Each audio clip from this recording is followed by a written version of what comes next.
Could someone legitimately sue a movie studio for false advertising if they implicitly promote a film as being the whole story, but then it's labeled Part 1 in the opening credits? You could bring the lawsuit, but prevailing in the lawsuit would be hard. The first thing is that you'd need to establish standing to sue.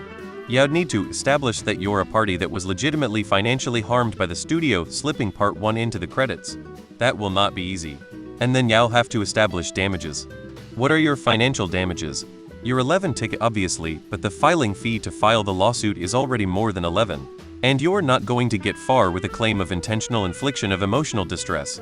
Probably this would have to be a class action lawsuit, and the way those usually go is that after 5 years of wrangling, an ad goes in a paper that says if you can prove you bought a ticket for Wicked or Dune, you may be entitled to $5.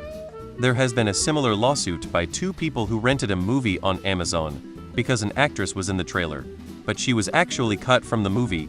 https://u.comunity armas fan settle yesterday trailer lawsuit 8,634,658. No, because it is a whole story, just not the whole story you think it is. Even if they advertised Dune as being all of the Dune book, it wouldn't be. There would be parts of the book not included, dialogue, small scenes, etc. There is no reasonable expectation that a movie completely covers an entire book. Wicked was announced at least a year in advance as being a two-part movie, so anyone who didn't know that, it's on them. No, it's the whole story was your assumption, and even if they did explicitly claim it, it does not reasonably detract from your movie experience. How can you imply that a movie is the whole story in an ad? I don't think I've ever seen this. Wicked? You mean the movie that's based off of the Broadway production? That's based off of the book that wasn't even part of the original 14 books of the Land of Oz? That Wicked? And Dune? The novel that began as two separate magazine articles made into one book thereafter? Lol, new idea. We sue the Chronicles of Narnia for calling it the Chronicles of Narnia, because they didn't contain all of the Chronicles of Narnia despite the fact that they specified which chronicle they were talking about. Lol, but yeah, answer your question. People do all kinds of stuff. Time and money. Some people have excess of both. Sure, you could sue. You won't win, and even if you did, all you would get back is the studio's portion of your ticket price. You can sue anybody for anything, or at least try. Winning is a different story, and your damages would be limited to what you lost. And you wouldn't win. What have you lost? The price of a ticket and your time. The most I can imagine suing for is ticket, parking, and minimum wage for the length of the movie. And there is no guarantee that you will enjoy a movie or be satisfied by it.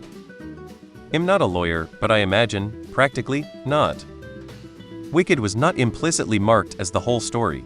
We have known since 2022 that there would be two parts, one in 2024 and one in 2025.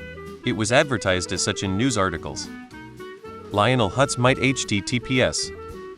If think not, and suggest finding something to do with your free time, channel your frustrations into changing larger scale issues for the better. Give it a try. They are both based off of other materials though, so whether it's advertised as Dune or Dune, Part 1 it's still being based off of source material where you know where the story is going. I think what Wicked did was straight up lie in their marketing campaign, and it should absolutely count as false advertising. However, it clearly does not, or else their lawyers wouldn't have let them do it.